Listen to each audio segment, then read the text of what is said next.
Everything comes down to relationships. And that's something that I think we have to maintain in business. With the advent of AI and everything else, you could be stuck at your computer all day long, but actually how you flourish is relationships.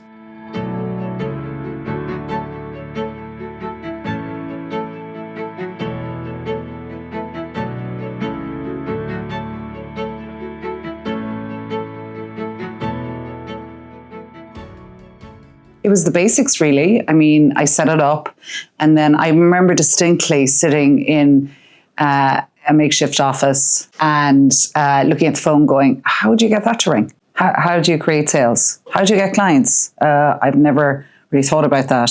I'd have always had a brand behind me, or you know what I mean? So that was very challenging. Also finance. I mean, I hadn't a clue. I've asked every stupid question there ever was. And it's made me very detail orientated in that because it's not my comfort zone. When I started in business, I was like, oh God, I'm not good at selling. How am I going to sell? I don't know how to sell. But actually, it's all relationships. Everything comes down to relationships. And that's something that I think we have to maintain in business. With the advent of AI and everything else, you could be stuck at your computer all day long, but actually how you flourish is relationships.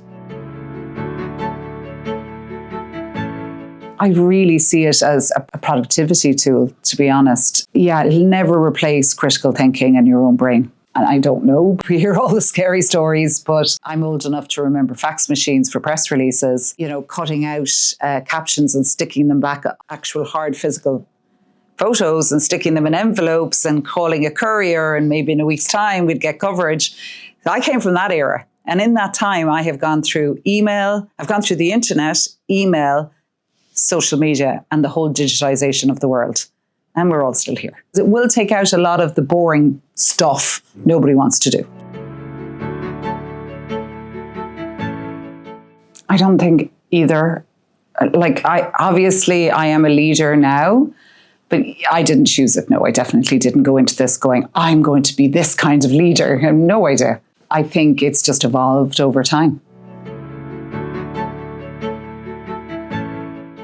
Yeah, I think I could give you all the normal answers, but for me personally, it's very much honesty.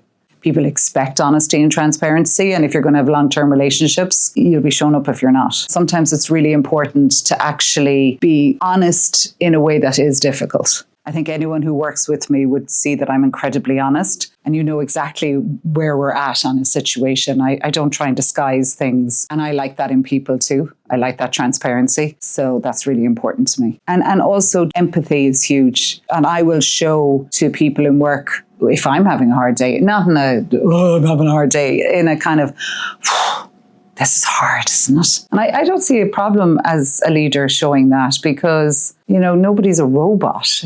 We're all human.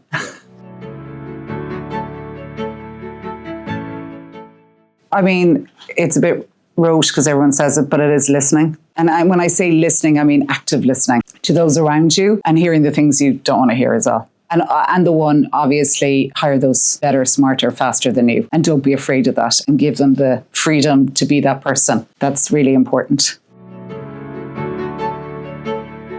There's different people who inspire you at different points in your life. I mean, I look at Mark Carney's speech in Davos. That was unbelievable. There's a man who doesn't need to go into politics, and yet he has. What makes you do that? It's, I think, inspiring for everyone. Females in business who've inspired me. I've gone in as Chamber President in Cork. I wouldn't have done that. Only 2 women did it before me. So Gillian Keating and Paula Cogan both did it before me. I wouldn't have had the guts to be the first. But Gillian was the first. That's incredibly inspiring. Women do think differently. And I suppose I'm of a generation that we were taught not to think like a woman, if that makes sense. But I actually think that's our superpower. And I think it's something we should all lean into because diversity is great. And diversity of thought is brilliant, no matter where that comes from, be it your background, your gender, where you grew up, whatever. That should be embraced. That's really positive. But I think that's something that has come that wasn't always there. So that's a real positive, I think, now for anyone who should be taking the leap themselves. I ask at interview, how would your friends describe you? And it always throws people off, surprisingly, because they're like, why is she asking me that? But I'm just trying to understand, will you fit in our team? I'm very fortunate. I have a very hardworking, fast-paced team. They are very hardworking, and that's not for everyone.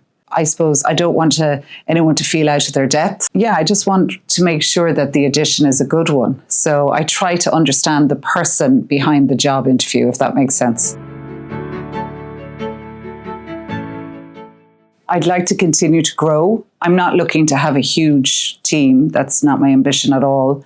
I'm looking to have a really well-oiled, good team that works on really cool stuff. For me, I want to enjoy what I do. I want my team to enjoy what they do, working on what we see as cool things, working for companies who align with us. That's really important.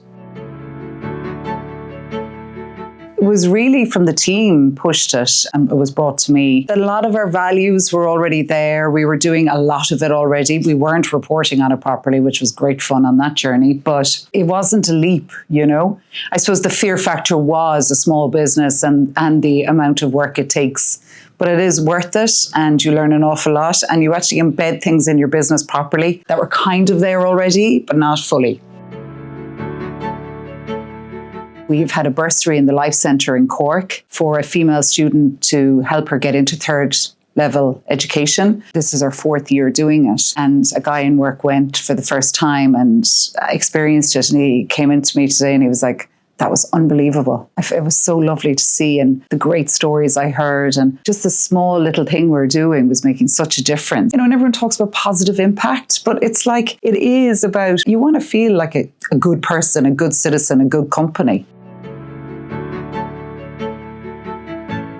My kryptonite can be that I do everything with all my heart, not half-hearted. The chamber is really well run. That really helps. They have a great team that's all set up for you. I don't take it lightly at all. I want to do a good job for Cork. I do think we're very fortunate. Cork is growing and continuing to grow, and there's huge opportunity.